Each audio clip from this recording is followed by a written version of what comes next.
some Calm Minds while Mark has to take a turn or two to get Trick Room up is always an option. Just really, can Mark win this game in the 4 turns of Trick Room, or will Anthony be able to find a way out of that and still have enough of an offensive presence afterward to clean things up? Yeah, and I think the lines for both of these teams are fairly flow-charted, at least in terms of how their leads go. Because definitely from Anthony's side, you look at this and say, my opponent's going to want to set up Trick Room as much as possible. I can use that turn to set up a Calm Mind on Raging Bull and potentially set myself up for a better endgame situation.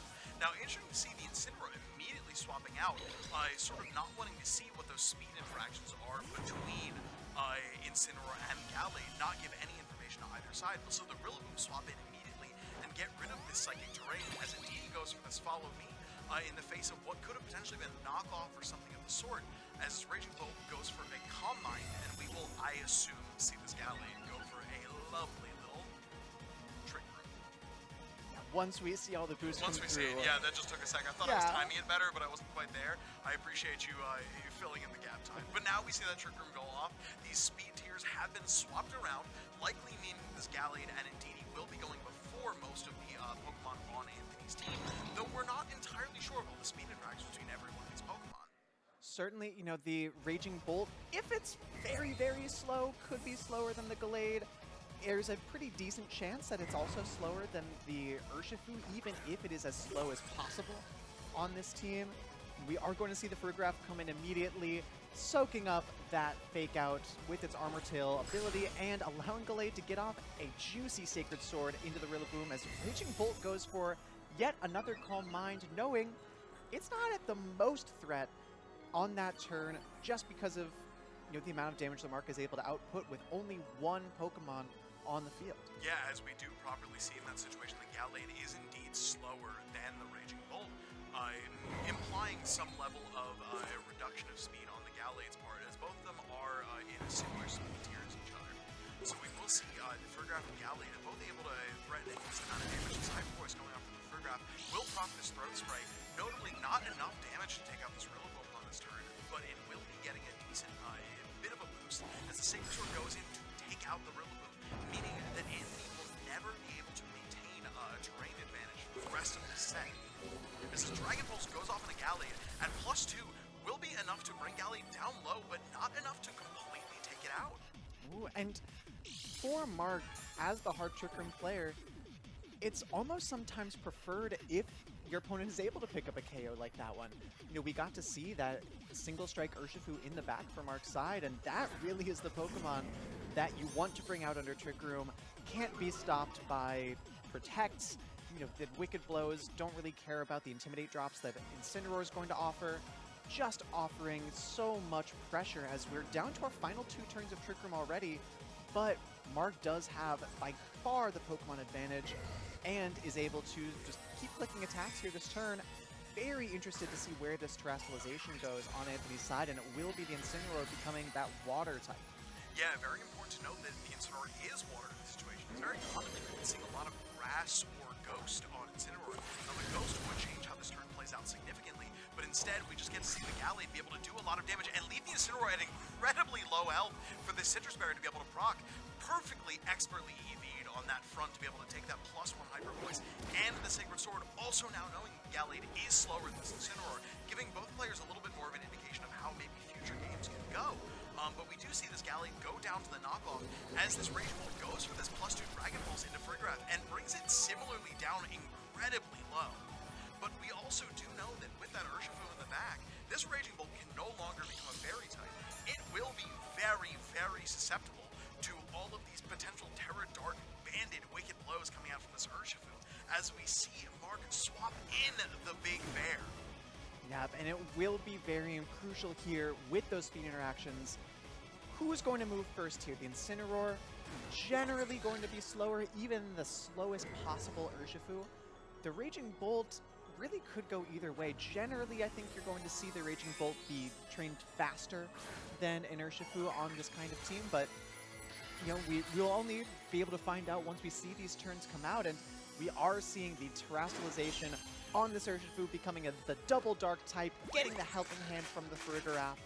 just looking to do as much damage as possible So here. many boosts coming out as the U-turn goes off into the Frigoraph, meaning that the Frigoraph will be the one being taken out of this turn. The Urshifu not being able to be knocked off to get rid of that choice band, as I was thinking we might have seen on that situation. But knowing the Incineroar is indeed slower than the Urshifu, sort of giving the Incineroar a good speed pitch there. So the Flutter Mane swaps in on that slot, meaning that we'll be able to threaten the Urshifu on the subsequent turn. Yep, but we will have to see, will this Urshifu be able to pick up this KO on the Raging Bolt? Coming out the Choice Band Helping Hand Terra Dark boosted Wicked Blow with the critical hit, of course. Should be more than enough to pick up any single Raging Bolt in the format. This Urshifu sitting out here looking like a Miraidon, seriously. The number of multipliers that were just on that damage really just guaranteed that the Raging Bolt was not going to live to see the end of that turn. And now we have a situation here where Mark has this Indeedee out on the field in front of the Flutter Mane and the Incineroar, setting up this Psychic Terrain again, meaning that neither Pokemon can get faked out. And critically, this Flutter Mane does not have Dazzling Gleam on Anthony's side, meaning that Mark is relatively safe to just start clicking Follow Me and just be able to sort of clean up the rest of this game to make sure that this Urshifu can stay safe constantly. Yep, and timed perfectly there for the Urshifu to come in, still with one turn remaining of Trick Room, lets this Pokemon not, or actually, I'm so sorry. I thought I saw Trick Room had not ended, but either way, the taunt goes into the Indeedee. Wicked Blow will still come out into this Flutter Mane, and we do get confirmation once again that the Urshifu is going to be faster than this Incineroar. Picks up the KO on the Indeedee, and should be able to handle this Incineroar once this turn resolves. Yeah, absolutely. This matchup for Anthony definitely looking quite difficult to sort of find your way in just generally. But I think Mark also just played this game wonderfully. A lot of things being so well timed to just really make sure you took the most advantage of everything you had in front of you. And that really is the aim of the game with hard Trick Room teams. It's all about timing. It's making sure that you can get the most out of your turns and make sure that you can keep doing as much with them as possible. Now, I know that you and I have talked prior about Indeedee running this move Healing Wish. Now, it's not always the most common move to be run on Indeedee, but on a team like this, it affords for so many situations where you can essentially just get a free switch. You allow your Indeedee to go down with Healing Wish, and you say whatever happens to the partner Pokemon happens, and then the next turn, I get to bring in this full health Urshifu, and I just get to start clicking my favorite move on Earth, punching through protects, punching through everything, and just making sure that you're getting as much damage as possible. Exactly.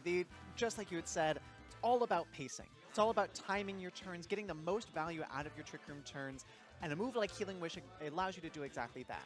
Of course, there are the situations where you do actually get to use Healing Wish's secondary effect, which is to fully heal whatever comes back into that next slot, but generally, you just use it as a free switch out for your Indeedee to go into your Urshifu or whatever else comes into sweep. And we are going to see Mark running back that same game plan from game one. Seemed to work pretty well for him, while we do get now the Flutter Mane switch up on Anthony's side, seeing that it has taunt, and crucially, the Indeedee on Mark's team with the Safety Goggles item provides no value in a matchup like this one, where generally the more common items on a Pokemon like Indeedee these days are going to be Mental Herb, which would allow it to get away from the taunt's effect. I think so. On the more, teams that have been more successful at regional tournaments, generally they do run Mental Herb just a strong item in general to sort of beat a lot of these Flutter Manes that have been running taunt a lot recently. It's sort of, I think, the ebb and flow of the meta of the game in general, as we see a lot of, as taunt pops up, Mental Herb pops up, and then taunt starts to die down, and then Mental Herb starts to die down. So it's a lot of give and take in terms of that situation, but we did just see this Gallade set up Trick Room here, and now just in the face of this Raging Bolt and the Flutter Mane, I think we could have seen an interesting turn last turn potentially where Mark might have decided to maybe forego clicking Trick Room on that time to click potentially that Psycho Cut into Flutter Mane and maybe take it out, but click the Trick Room nonetheless and be able to sort of take the turn as it goes here. Now the Flutter Mane will be taken out of this game here, and I think we will be seeing the Rillaboom come in to take its place. Now, if Mark did indeed click this Psycho Cut, it will now be lowered in damage thanks to the Psychic Terrain going away, but still will do a considerable amount of damage to this Rillaboom. And we are seeing a Terastallization come out here. For the Raging Bolt, it will become that fairy type, and it will mean that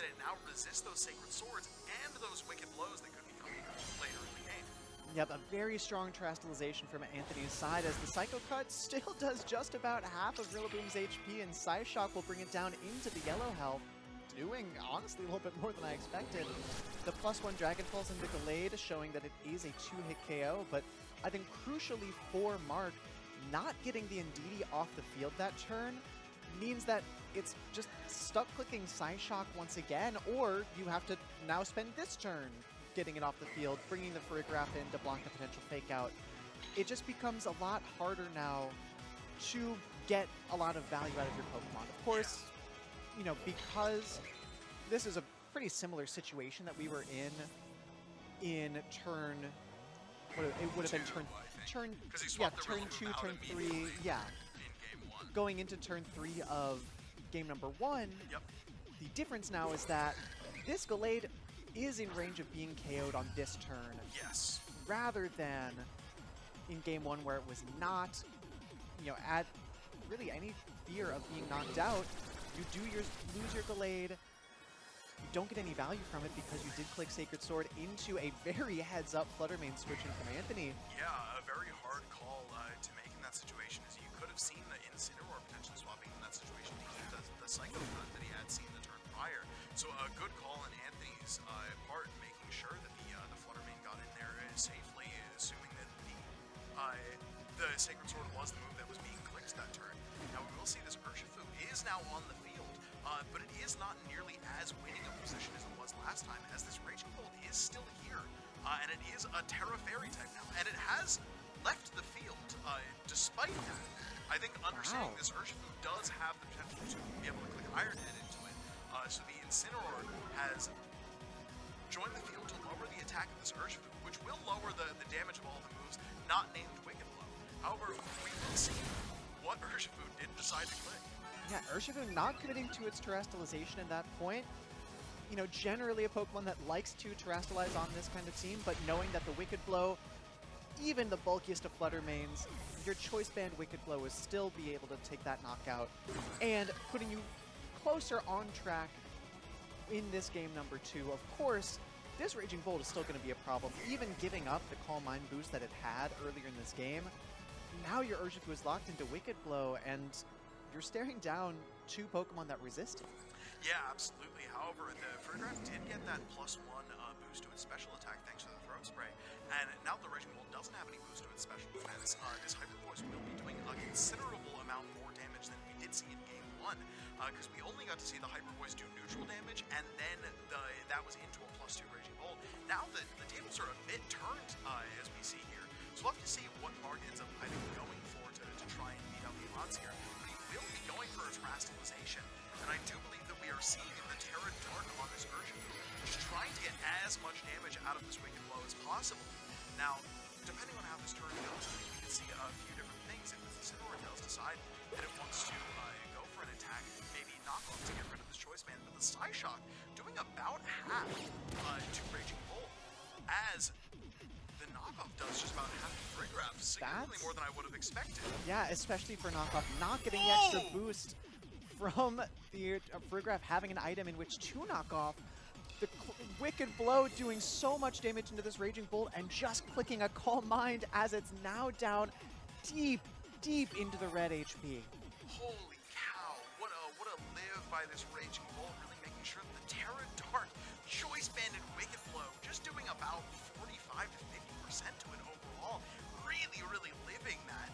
Not too comfortably necessarily, but now getting rid of the Trick Room situation that we find ourselves in, this Raging Bolt will now be the fastest thing on the field, but as we saw in game 1, Urshifu did outspeed Incineroar, and given this Urshifu is so slow, probably trained to be a bit bulkier than we normally see Urshifus, so might not be able to go down to that +1 Dragon Pulse that the Raging Bolt would want to click. Yeah, for the Raging Bolt to get this KO, I think you would need the critical hit. Even the strongest Raging Bolt at +1 with the Dragon Pulse should not be able to knock out an Urshifu that is likely trained to be as fully bulky as possible while keeping that attack investment.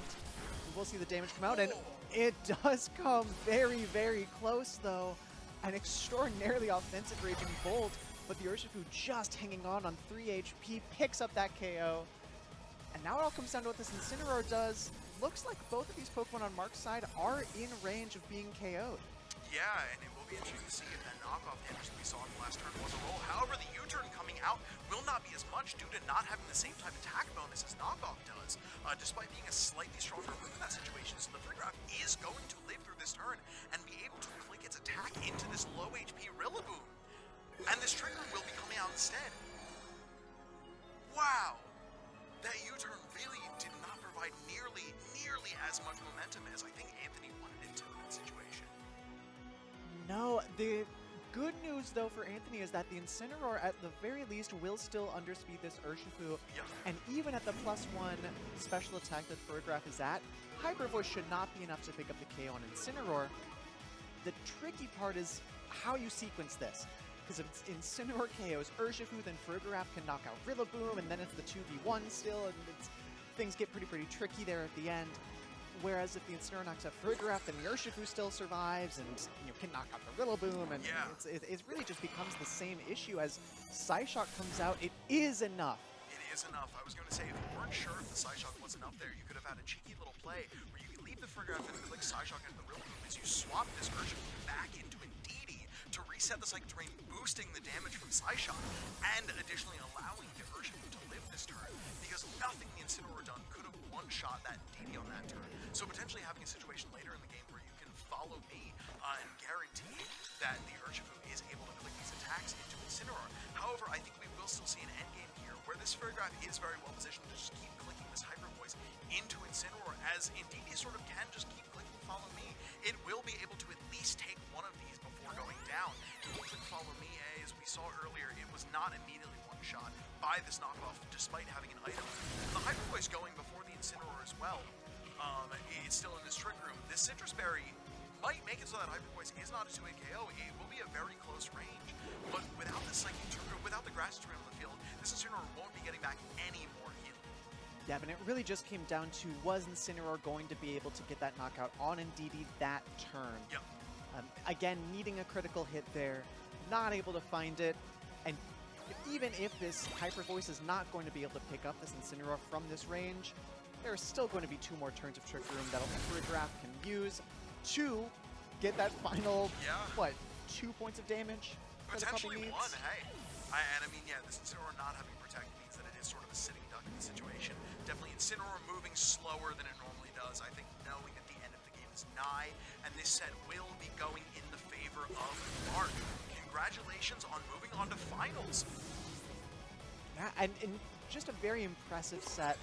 Player who very clearly knows the matchup into these balanced types of teams. It's something that I've talked to him about too as well, where he understands how you need to sequence these kinds of games and really just put it all on display there, knowing when you can turn the fire on, when you can put that damage on the board, and even when things start getting a little bit close like they were in that end game, what hits you're able to take in order to get yourself out of a situation like one of those. Yeah, absolutely. Mark definitely positioning very well throughout that entire game. Just make sure he get those turns with damage. Despite a lot of Anthony's Pokemon living with just a sliver of HP, Mark was able to take home the gold, make it into our finals against who I believe is Anthony Lonergan, as we saw in round 1 of our stream, and we will be right back with that match.